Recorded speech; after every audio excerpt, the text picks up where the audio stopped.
পাৰ্থ ইয়াৰ ইংগিত আচলতে আজি দিনৰ ভাগতেই APCCৰ কাৰ্যকৰী সভাপতি জাকিৰ হুছেইন সিকদাৰে দিছিল। কয়াকুছিত তেওঁ এটা সংবাদ মাধ্যমক সম্বোধন কৰি কৈছিল যে এই যি প্ৰদেশ কংগ্ৰেছৰ সভাপতিগৰাকী কাইলৈ যিহেতু যোৰহাটত তেওঁক পুনৰ জেৰাৰ বাবে বা তেওঁক মাতা হৈছে, সেই সময়ত তেওঁৰ গ্ৰেপ্তাৰৰ সম্ভাৱনা ইতিমধ্যেই প্ৰদেশ কংগ্ৰেছে ব্যক্ত কৰিছে আৰু ভূপেন বৰা নিজেও এই সন্দৰ্ভত কিছু পৰিমাণে সন্দিহান। গতিকে এই যদিহে ভূপেন বৰাক গ্ৰেপ্তাৰ কৰা হয় তেতিয়াহ'লে কংগ্ৰেছে কাইলৈ দিনটোত সমগ্ৰ ৰাজ্যতে বিভিন্ন স্থানত তেওঁলোকে প্ৰতিবাদী কাৰ্যসূচী লোৱাৰ পূৰ্ণ সম্ভাৱনা আছে বুলি জাকিৰ হুছেইন সিকদাৰে কৈছিল। আৰু জাকিৰ হুছেইন সিকদাৰে ইয়াকো ইংগিত দিছিল যে যদিহে ভূপেন বৰাক গ্ৰেপ্তাৰ কৰা হয় তেতিয়াহ'লে ৰাজ্য চৰকাৰে আৰক্ষী থানাসমূহৰ যিসমূহ লকআপ আছে সেইসমূহ ডাঙৰ কৰিব লাগিব আৰু ৰাজ্যৰ জেলসমূহ ডাঙৰ কৰিব লাগিব, এনেকুৱা ধৰণৰ এটা তাৎপৰ্যপূৰ্ণ মন্তব্য প্ৰদান কৰিছিল। তাৰ পাছতে এই যি নিৰ্দেশনা APCCৰ নিৰ্দেশনা আমাৰ হাতলৈ আহি পৰিছে, য'ত জিলা কংগ্ৰেছৰ পৰা আৰম্ভ কৰি মণ্ডল পৰ্যায়ৰ কংগ্ৰেছ কৰ্মীসকললৈকে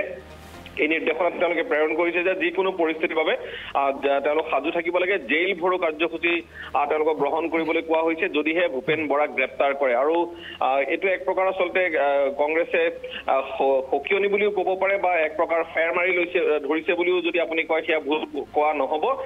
যিহেতু ৰাহুল গান্ধীৰ যি ভাৰত জোড়ো ন্যায় যাত্ৰা আছিলে সেই যাত্ৰাৰ সময়ত যোৰহাটত পথ নিৰ্দেশনাক অমান্য কৰাৰ গোচৰ আছে ভূপেন বৰাৰ বিৰুদ্ধে।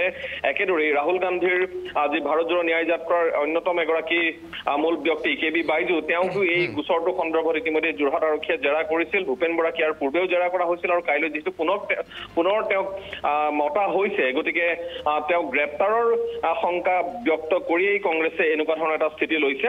আৰু যদিহে ভূপেন বৰাক গ্ৰেপ্তাৰ কৰা হয় তেতিয়াহ'লে কংগ্ৰেছ কৰ্মীসকলে ঠায়ে ঠায়ে যে আন্দোলনৰ কাৰ্যসূচী হ'ব সেয়া এই পত্ৰখনৰ পাছত বা এই নিৰ্দেশনাটোৰ পাছত এক প্ৰকাৰ স্পষ্ট হৈ পৰিছে। ধন্যবাদ জ্ঞাপন কৰিছোঁ ছাজাদুল ৰাণা হুছেইন সবিশেষ তথ্যখিনি জনোৱাৰ বাবে।